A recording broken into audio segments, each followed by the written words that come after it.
Guys, kita semua pernah mendengar jargon manis ini. Ayo jadi kreator, tuangkan idemu, jadilah lebih kreatif dan bangun komunitasmu di sini. Terdengar indah bukan? Sampai akhirnya kamu sadar kalau kamu bukan sedang berkarya di sebuah ruang digital yang bebas, melainkan sedang menari di atas benang tipis yang dipegang oleh sistem yang super sensitif. Platform ini baperan, senggol sedikit langsung tersinggung. Bayangkan ironi ini. Katanya disuruh kreatif, tapi ruang gerak dicekik. Kamu dituntut bikin konten yang segar, otentik dan memukau setiap hari. Tapi begitu karyamu selesai, sistem dengan-dengannya menjatuhkan copyright claim hanya karena ada potongan suara 2 detik atau kemiripan visual yang tidak disengaja. Sedikit-sedikit claim, sedikit-sedikit takedown. Jadi payahmu berjam-jam mengedit, lenyap atau dimonetisasi pihak lain dalam hitungan detik tanpa kompromi, guys. Katanya dukung kreator, tapi keran penonton dipersempit. Ini jebakan paling brutal. Mereka minta kamu kerja keras meningkatkan kualitas konten, tapi di balik layar, algoritma mereka justru menyempitkan keran distribusi atau reach. Kontenmu sengaja dibuat tidak kelihatan, dikurung dalam algoritma yang pelit. Kecuali kamu mau tunduk total pada aturan mereka yang berubah-ubah setiap minggu, atau kalau kamu mau bayar iklan, guys. Mereka mau konten gratisan yang berkualitas dari otakmu untuk mengisi platform mereka agar pengguna betah. Tapi giliran membagikan panggung dan apresiasi secara adil, mereka mendadak kena amnesia, guys. Kita ini kreator, penggerak utama yang membuat platform mereka hidup dan bernilai miliaran dolar. Kita bukan robot yang bisa diatur saklar hidup mati, distribusinya sesuka hati, lalu diancam hak cipta setiap kali mau berinovasi. Sampai kapan kita mau bertahan di ekosistem yang menuntut kita tampil sempurna, tapi memperlakukan karya kita seperti sampah yang bisa disensor kapan saja? Sudah saatnya kita sadar, jangan gantungkan seluruh karyamu pada platform yang lebih mementingkan ego robotnya ketimbang keringat kreatornya. Jadi guys, daripada capek-capek nguras dompet dan energi demi menyenangkan algoritma platform baperan yang kerannya cuma netes, mending stop dulu. Alam bali nyata, algoritma itu fana, guys. Nggak usah pusing mikirin reach atau copyright claim yang nggak masuk akal. Mending kamu santai menikmati indahnya alam Bali, rasakan damainya hati ditemani kabut tipis di bedugul, lalu lanjut uji adrenalin lewat serunya rafting di Ubud. Biarkan platform itu sepi dan mati karena keegoisannya sendiri. Hidupmu terlalu berharga untuk divalidasi oleh sistem yang pelit, sementara Bali punya semua ketenangan yang kamu butuhin tanpa syarat. Welcome to Bali.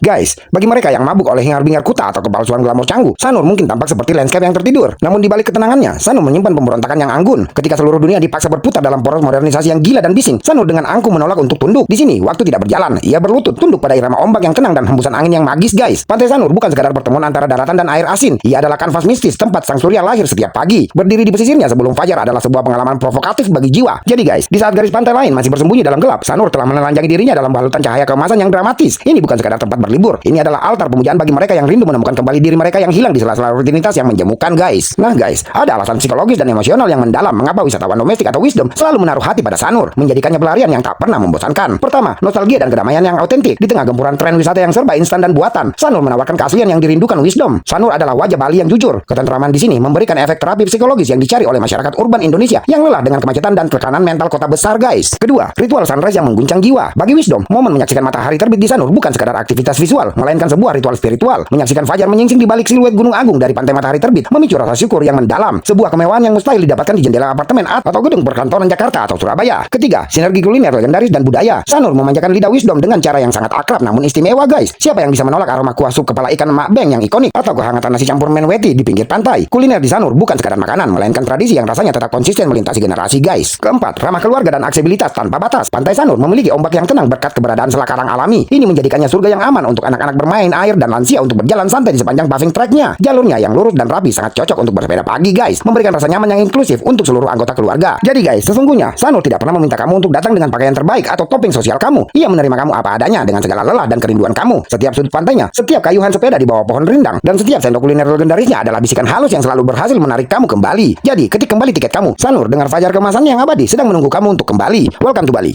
Guys, bosan dengan liburan yang cuma modal duduk manis, foto lalu pulang? Kalau caramu menikmati Bali masih sebatas itu, mohon maaf, kamu baru menyentuh kulit arinya. Kamu lewatkan detak jantung Bali yang sesungguhnya, guys. Ada sebuah jalur sakral yang tidak pernah tidur, sebuah labirin energi tempat kultur dunia melebur jadi satu. Berani menguji nyalimu di sepanjang Kuta Square hingga Legian. Hub Kuta Square, gerbang pemujaan gaya hidup. Perjalananmu dimulai di Kuta Square. Ini bukan sekadar deretan toko belanja biasa. Ini adalah arena pertarungan mode, tempat brand-brand selancar legendaris dunia bersanding dengan aroma kopi esensial dan riuh rendah langkah kaki musafir global, guys. Berjalan di sini akan membuat dadamu membusung secara otomatis. Udara pantai yang asin bercampur dengan aroma kebebasan yang pekat. Di sini dompetmu mungkin akan bergetar, tapi kepuasan yang kamu dapatkan saat menenteng shopping bag di tengah kepungan turis mancanegara adalah sebuah pernyataan tegas. Saya ada di pusat dunia saat ini. Namun keajaiban sesungguhnya baru dimulai saat kaki kamu melangkah egois menuju Legian. Selamat datang di teater jalanan terbesar di Indonesia. Di Legian, Panca Indramu akan disandra secara paksa oleh distorsi distrik hiburan malam yang magis, guys. Dentuman bass dari klub malam legendaris saling bersatuan seperti genderang perang memanggil jiwamu yang haus akan petualangan. Lampu neon warna-warni memantul di atas aspal basah, berpadu dengan senyum ramah para lokal dan tawa lepas para backpacker asing, guys. Di sini tidak ada sekat bernama ras atau negara. Kamu bisa bisa mendapati dirimu berdansa di trotoar bersama orang asing dari belahan bumi lain, atau sekadar menikmati sate ayam di pinggir jalan sambil menonton drama komedi kehidupan malam yang tak ada habisnya, guys. Jadi, ini bukan liburan, ini adalah katarsis. Mengapa wisatawan lokal harus ke sini? Karena disinilah tempatnya melepaskan seluruh penat dan stres dari rutinitas kota yang membosankan. Jalur Kuta Square Legian adalah tempat di mana kamu diizinkan menjadi dirimu sendiri tanpa penghakiman. Ini adalah tempat di mana memori-memori gila dan tak terlupakan diciptakan. Uang bisa dicari, tapi sensasi terbakar oleh energi Legian di bawah langit malam Bali adalah kemewahan yang tidak bisa dibeli di aplikasi streaming manapun, guys. Jadi, masih mau mendekam di kamar hotel yang sunyi? Kemasilah kamu, pakai pakaian terbaikmu, dan biarkan jalur Kuta Square Legian menelanmu dalam keseruan yang hakiki. Keseruan ini sudah menantimu malam ini. Apakah kamu punya nyali untuk menikmatinya? Welcome to Bali.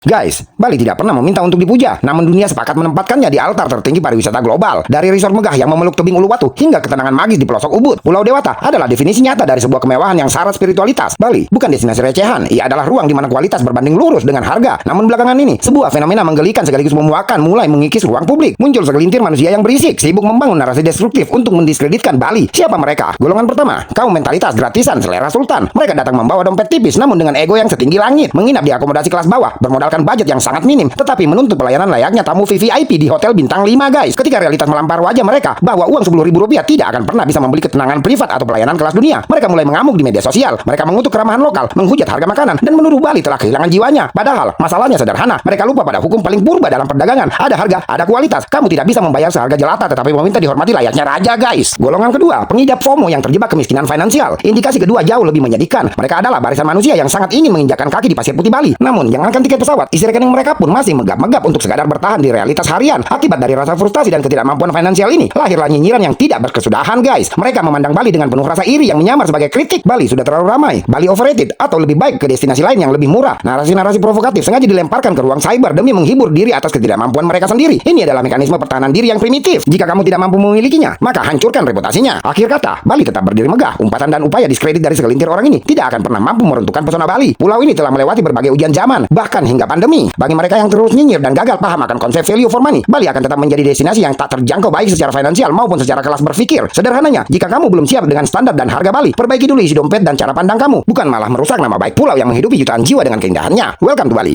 Guys, Bali tidak sedang baik-baik saja. Di bawah langit Jingga Canggu dan Lambayan Nyiur Uluwatu, sebuah perang dingin kultur sedang berkecamuk. Pulau Dewata yang dulunya merupakan tempat pelarian eksklusif bagi para jet set, seniman dunia, dan pencari kedamaian spiritual, kini sedang mengalami degradasi identitas yang brutal, guys. Vibe eksklusif yang dibangun selama puluhan tahun itu kini mulai pudar, guys. Digeser oleh gelombang low class turis yang datang bukan untuk menghormati tradisi, melainkan untuk mengeksploitasi murahnya biaya hidup. Dahulu, Bali adalah sinonim dari kemewahan yang tenang, quiet luxury. Orang-orang datang ke Ubud untuk mencari keheningan atau keseminyak untuk menikmati resort bintang 5 dengan privasi mutlak. Namun kini, eksklusivitas itu menguap digantikan oleh hiruk-pikuk pariwisata massal yang bising dan murah, guys. Jalanan legendaris Bali kini dikuasai oleh turis-turis kere, baik domestik maupun mancanegara, yang berkendara ugal-ugalan tanpa helm, bertelanjang dada di jalan raya seolah pulau ini adalah halaman belakang rumah mereka, guys. Kafe-kafe estetik yang dulunya menyajikan ketenangan, kini dipadati oleh manusia-manusia memesan satu cangkir kopi termurah demi menumpang wifi gratis selama berjam-jam untuk bekerja sebagai digital nomad ilegal. Pariwisata kelas bawah ini telah membawa kultur barbar baru. Mereka tidak peduli pada kesucian pura. Mereka menggunakannya sebagai latar belakang konten medsos demi validasi digital. Bali tidak lagi terasa magis. Ia telah berubah menjadi taman hiburan murah yang bising, macet, dan kehilangan jiwanya. Ketika kuantitas mengalahkan kualitas, eksklusivitas Bali pun mati. Meskipun narasi di atas terasa menyakitkan, fenomena pergeseran ini tidak terjadi di ruang hampa. Ada alasan sosioekonomi yang kompleks di balik mengapa Bali bertransisi dari destinasi eksklusif menjadi destinasi massal. Berikut adalah analisis berimbang mengenai fenomena ini, guys. Pertama, sisi demokrasi pariwisata versus degradasi lingkungan. Pariwisata seharusnya bukan hanya milik kaum borjuis atau selebritas dunia. Kelas menengah dan bawah juga berhak menikmati keindahan alam. Bali yang lebih terjangkau membuka kesempatan bagi jutaan orang untuk melepas penat, guys. Sisi negatifnya, daya tampung atau carrying capacity Bali memiliki batas. Lonjakan jumlah turis tanpa filter finansial yang ketat memicu krisis sampah akut, kemacetan horor yang stagnan, dan eksploitasi air bawah tanah yang mengkhawatirkan. Kedua, ekonomi rakyat kecil versus citra jangka panjang. Turis kelas bawah atau budget traveler adalah roda penggerak ekonomi rakyat jelata. Mereka menginap di homestay milik warga lokal, makan di warung nasi campur, dan menyewa motor dari usaha keluarga. Uang mereka langsung mengalir ke kantong masyarakat bawah, bukan ke hotel jaringan internasional milik konglomerat asing. Namun ketergantungan pada turis murah membuat margin keuntungan menipis. Bali terjebak dalam bidding war harga murah atau perang tarif yang membuat citra Bali sebagai destinasi premium di mata dunia perlahan luntur, guys. Ketiga, pergeseran budaya, komodifikasi versus kelestarian. Bali adalah pulau yang dinamis, komodifikasi budaya di mana ritual dan ruang sakral menjadi lebih terbuka untuk pariwisata adalah cara Bali bertahan hidup secara ekonomi di era globalisasi. Dampaknya, tanpa regulasi dan penegakan hukum yang tegas dari pemerintah daerah, keterbukaan ini kebablasan. Banyak turis beranggaran rendah yang minim edukasi melakukan tindakan tidak sopan terhadap adat lokal karena mereka merasa telah membayar untuk berada di sana. Kesimpulannya, pergeseran vibe Bali dari eksklusif menjadi massal bukanlah kesalahan satu pihak semata. Ini adalah dampak dari ambisi mengejar angka kunjungan tanpa memikirkan keberlanjutan. Bali saat ini berada di persimpangan jalan, tetap membiarkan dirinya menjadi destinasi murah yang padat atau mulai berani menyaring turis demi menyelamatkan taksu dan masa depannya. Welcome to Bali.